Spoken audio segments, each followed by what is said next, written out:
Hey everyone, we know how hard it can be to keep up with the latest news in Israel, so if you haven't had the time to stay on top of what's what in the Holy Land with ILTV, have no worries. It's time for our new show this week in Israel, where we'll give you the scoop on everything you need to know about the last 7 days right from Tel Aviv. I'm Natasha Kirchuk, here to keep you informed.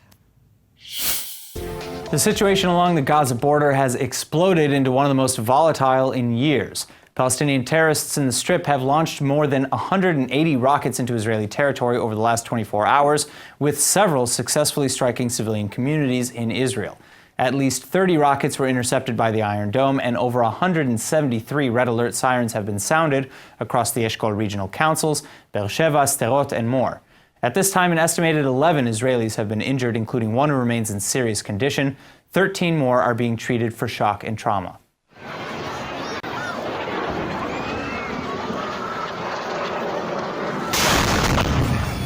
For many, the writing is on the wall. This is by and far the most explosive situation since the 2014 Gaza war, Operation Protective Edge. The army is reportedly considering taking similar measures now in this case as well, circling a possible full-scale operation in Gaza. Others speculate that this may merely be a last-ditch display of strength by Hamas amidst talk of potential ceasefire, as if to demonstrate that Hamas isn't entering a deal on account of any weakness. On the other hand, of course, this kind of violence will only result in an appropriate IDF response. The army has thusly pounded more than 140 Hamas targets within the Strip in reaction to this latest barrage, leaving 3 Gazans dead, allegedly including a pregnant Palestinian woman and a child. At this time, rocket sirens continue to blare in southern Israeli communities, sending tens of thousands of Israelis to the bomb shelters throughout the night. Top Israeli leadership has convened an emergency meeting to weigh Israel's next response. Though a Hamas delegation is in Cairo right now to discuss finalizing a ceasefire with Israel, that possibility seems like the furthest thing from anyone's mind as rockets continue to launch towards the country. Now, Israel's recent nation-state law still remains a controversial topic. People against it say that it minimizes minorities in Israel to the status of second-class citizens, but people for it say that it merely enshrines the country's Jewish identity into its founding basic laws, and that it won't change much in Israel anyway. Well, we now may be looking at the very first cases in which the nation-state law will, in fact, prove to be a deciding precedent in Israeli policy. A lawyer from the state's attorney's office named Harel Arnon has gone on record now, saying that the nation-state law will definitely be used by the government for some changes. Arnon told reporters that the regulation law concerning the legalization of Jewish homes in Palestinian-owned territory will be one such change. Citing the provision that puts Jewish settlement as a top national issue, this is kind of a strategy to aggressively ramp up Israeli seizure and annexation of Palestinian-owned properties. In perhaps related news, Israel has also just announced that it will triple the size of land being used to relocate evacuees from the illegally built Amona outpost in the occupied West Bank. A legal battle is likely to follow, but the nation-state law's first true test may be much more imminent concerning a different case. An Arab-Israeli Knesset member in the Joint List Party submitted his letter of resignation to Yudi Edelstein yesterday. The resignation was part of a pre-agreed-upon rotation within the Joint List Party for the cycling of MKs. But when Edelstein received the letter in Arabic, he reportedly refused to sign it because it was written in a language he didn't understand. The new nation-state law essentially downgraded Arabic from a national language alongside Hebrew to a language with special status. Legally, a resignation cannot be finalized unless accepted by Edelstein's signature as the Knesset Speaker. Edelstein forwarded the letter to the translation department and signed a version translated to Hebrew.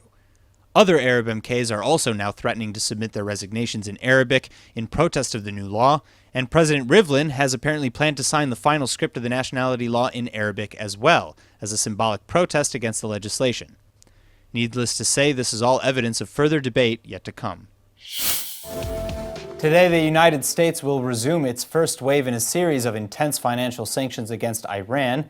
These sanctions are designed to cripple the Iranian economy in an effort to punish the regime and deter its development of nuclear weapons.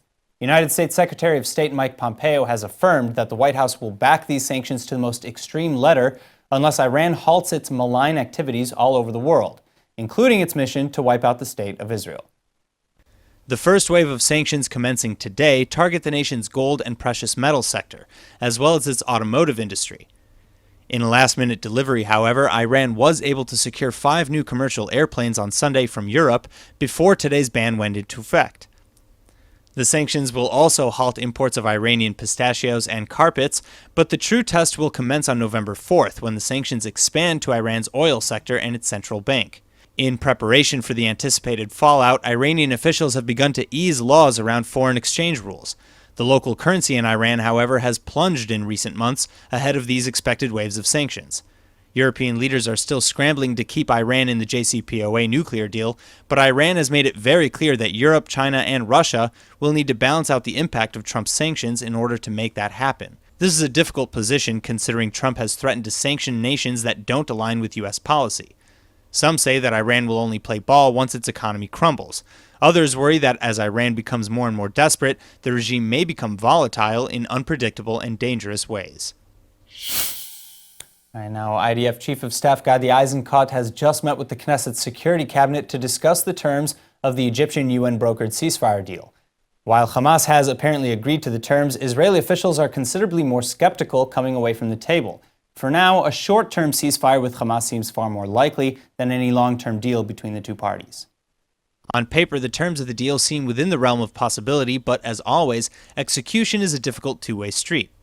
Hamas, for example, has demanded the release of 5 high-profile prisoners in Israeli custody in exchange for the potential release of the bodies of 2 IDF soldiers and 2 Israeli citizens being held in the Strip. For Israel, however, the release of these prisoners may be too unreasonable a request given their crimes. Furthermore, the deal hinges on an overall restructuring of the Gaza Strip and the handing over of Gaza to Mahmoud Abbas's Fatah party in the West Bank. But that level of Palestinian reconciliation is a hurdle that so far has yet to be successfully cleared after 10 years of starts and stops. But there is a silver lining. Israeli leaders may agree to a short-term opening of the Kerem Shalom border checkpoint in exchange for an end to the Hamas-sponsored incendiary kite and balloon attacks. While officials have reaffirmed that any broad deal must include Hamas's release of any IDF POWs or their remains, the survivors of those fallen soldiers say otherwise. The mother of IDF soldier Oron Shaul, whose body has been in Hamas's hands since 2014, now says that 2 years ago, Prime Minister Netanyahu called her family liars in a private meeting. A similar accusation has just been made by Leah Golden, the mother of soldier Hadar Golden, whose body is also in the Gaza Strip. Golden claims that the Prime Minister's wife, Sarah Netanyahu, called her ungrateful during a phone call because Golden invited Netanyahu's political rival to a memorial service for her son.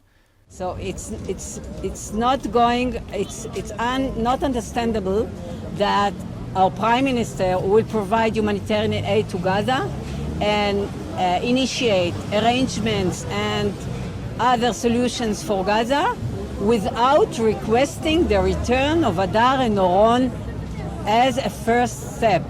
Representatives for the Netanyahu family have fiercely denied these allegations, but the accusations, even if untrue, reflect a growing anxiety over the fate of these IDF soldiers who died protecting their country. Moments ago, violence erupted along the Israel-Gaza border amidst rumors of a pending ceasefire deal that's now seeming far less and less likely. Palestinians near the border have opened fire on a group of IDF soldiers stationed in the region. In response, the IDF's tank unit has just shelled a Hamas military site within the Strip. 2 Hamas operatives are believed to have been killed at this time. An additional 6 Palestinians have been reported injured in this attack. This is, of course, just the latest exchange of blows in a long string of escalation along the border in recent months. Attacks like these, in combination with the flying of explosives-laced kites and balloons from Gaza into Israel, has pushed both sides to the brink of war. Now, Egypt has reportedly entered negotiations with Israel and Hamas to avoid such a scenario with a long-term ceasefire deal. That proposal has been discussed at length by Israel's security cabinet amidst reports that Hamas has already actually agreed to it. A long-term ceasefire is looking unlikely at this point, but a temporary calm, which would include the halting of these Palestinian arson attacks, may very well be within reach despite this latest violence. We'll just have to wait and see. The IDF has just admitted that yesterday's apparent attack by Hamas militants on Israeli soldiers was, as it turns out, misinterpreted.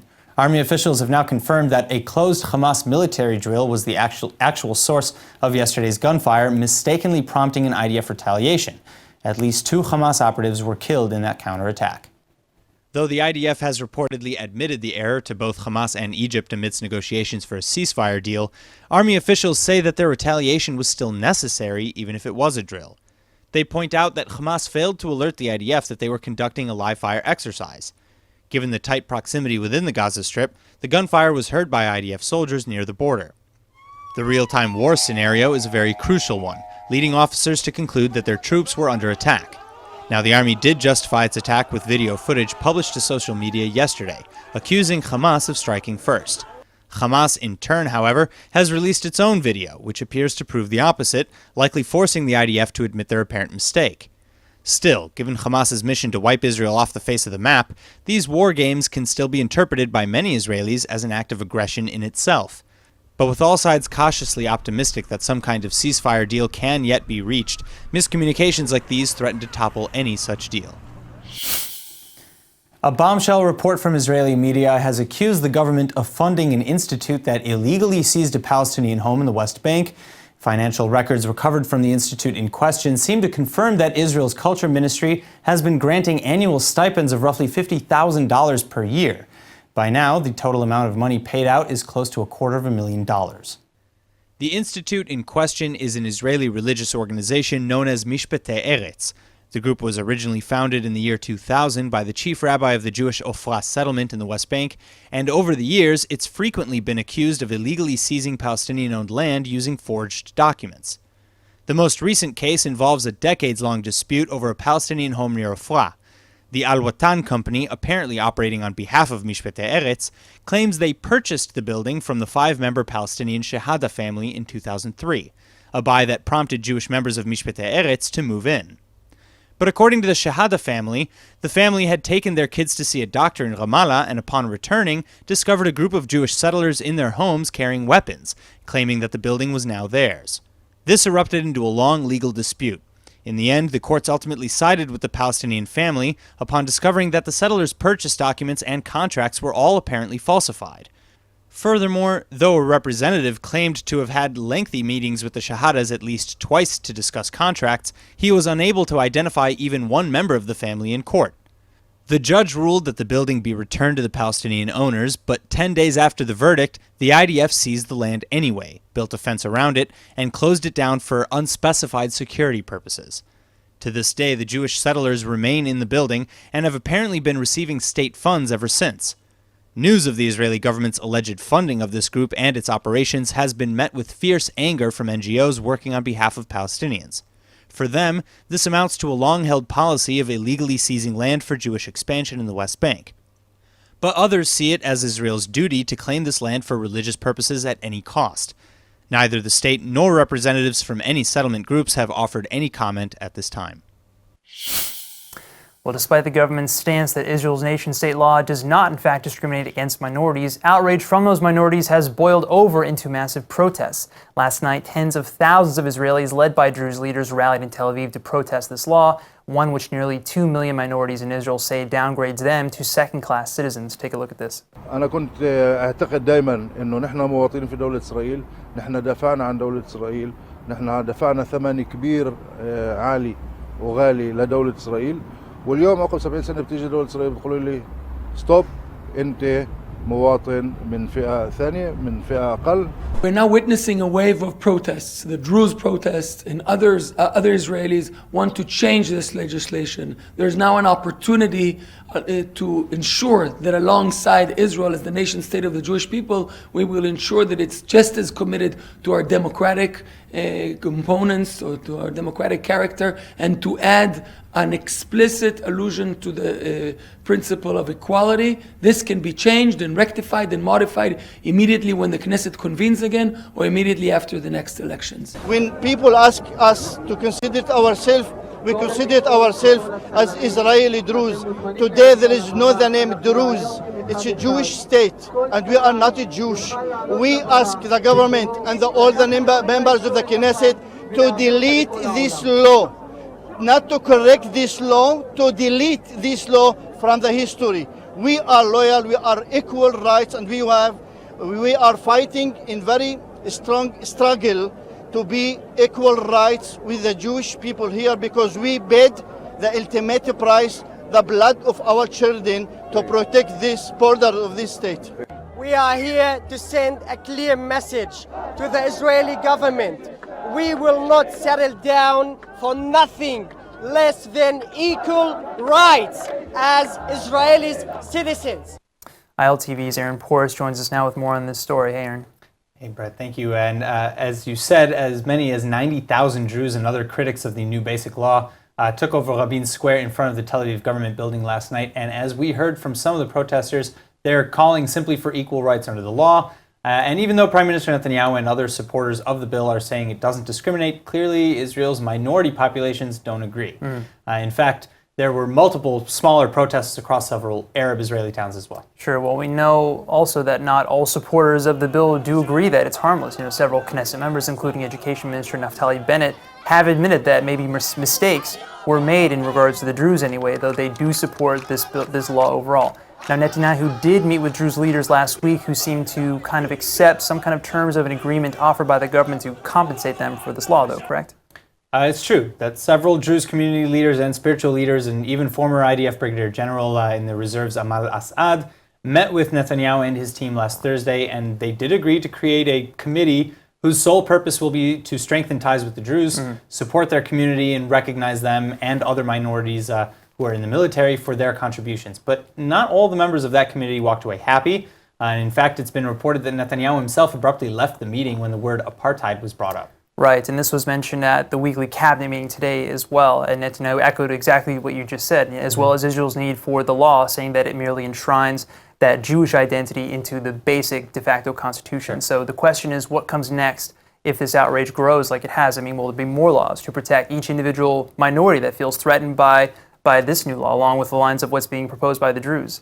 Unfortunately, it's impossible to know at the moment. The end goal of the new committee is to anchor in law the rights and recognitions of the Druze and minorities who fight in the IDF, but not many Arabs or Christians fight in the IDF, unlike the Druze. Yet they still make contributions to the country, and in many cases they can choose to do civil service. But furthermore, no bill will ever see the Knesset, at least not until the winter session begins anyway.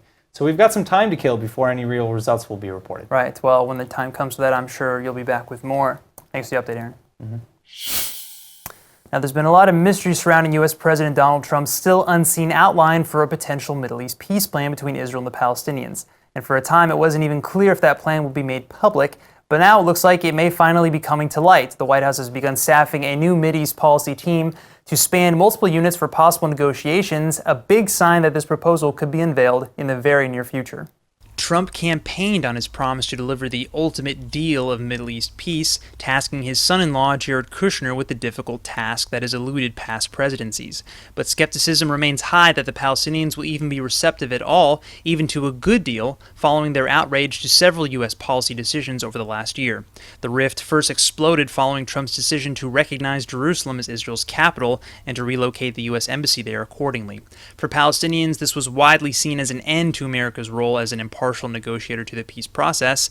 The United States responded to this by cutting hundreds of millions of aid dollars to the UN's Palestinian Refugee Agency, prompting the Palestinians to all but sever ties with Washington completely. But even as recently as last June, Jared Kushner apparently pressured Jordan to shutter that agency altogether by eliminating the refugee status of nearly 2 million Palestinians living in Jordan. Unlike most refugee communities all over the world, the Palestinians enjoy something of a rare exception. Generations after their original expulsion from modern-day Israel, they are still regarded as legal refugees by the UN. While some say that this exception is necessary given the dire condition of millions of Palestinians still suffering in refugee camps from their displacement, Jared Kushner allegedly argued the opposite, writing in an email that the NRWA is, quote, corrupt, inefficient, and does not help peace, end quote. Either way, any successful peace plan will need to get all parties on board. No easy task, as history has told us. And now we turn to ILTV's Emmanuel Kadosh with this week's Top 5. Jewish and Israeli architects have been creating unique and fascinating buildings since the very founding of the State of Israel. Well, I'm here to give you guys ILTV's list of the top 5 Jewish and Israeli architects and show you some of their works. Fifth on our list is the architect responsible for creating Israel's first mall, Dizengoff Center, Yitzhak Yashar. Along with the shopping center, which has most of Tel Aviv's traffic running through it, Yashar also designed the Tel Aviv Museum of Art, the Facility of Arts building at the Tel Aviv University, and many more. Yashar Architects has become one of Israel's leading firms for a perfect combo of mixed-use buildings and urban designs. Fourth up is the one and only David Azrieli, best known here in Israel for the Azrieli Center, which is 3 towers of different shapes that has, in a way, become one of the symbols of Tel Aviv. Most of the center is occupied by offices, as well as huge shopping mall at the bottom. The train even has a stop that places you right at the Azrieli Center, so getting there is more convenient than ever. Third up on the list is Ziv Rechter, known to have designed some of Israel's most iconic buildings and considered to be one of the 3 founding fathers of Israeli architecture, along with the next on the list. Rechter designed the International Convention Center, the Tel Aviv Courthouse, and many more. He also worked alongside fellow architects to build the Mann Auditorium in Tel Aviv. Second is another founding father of Israeli architecture, along with Rechter, Dov Kalmi. Along with co-designing the Mann Auditorium with Rechter, located at the Habima Square in Tel Aviv, Kalmi also helped during the 9-year planning process of the Israeli Knesset building, along with his son Rami. Dov was awarded the Israeli Prize for Architecture in 1957. Later in 2002, his son Rami was awarded the same prize, and then 5 years after that, his daughter won the award as well. You could say this is a family of many brilliant architects, to say the least. First on our list is one of my personal favorites, Pitso Kedem. His talent bringing the old work into the new. Kedem has worked on historical houses in the ancient city of Yafo, along with the renovation of the former apartment of the first Prime Minister of Israel, David Ben-Gurion. My favorite aspect of Kedem's work is his modern, fine-line, clean styles that help make any place look like $1 million. Hopefully, he'll be designing my future home. That's all for today's Top 5. Back to you. That's it for this week's Roundup. Tune in next Friday for our next episode of This Week in Israel. I'm Natasha Kirchuk, and thanks for joining us from Tel Aviv.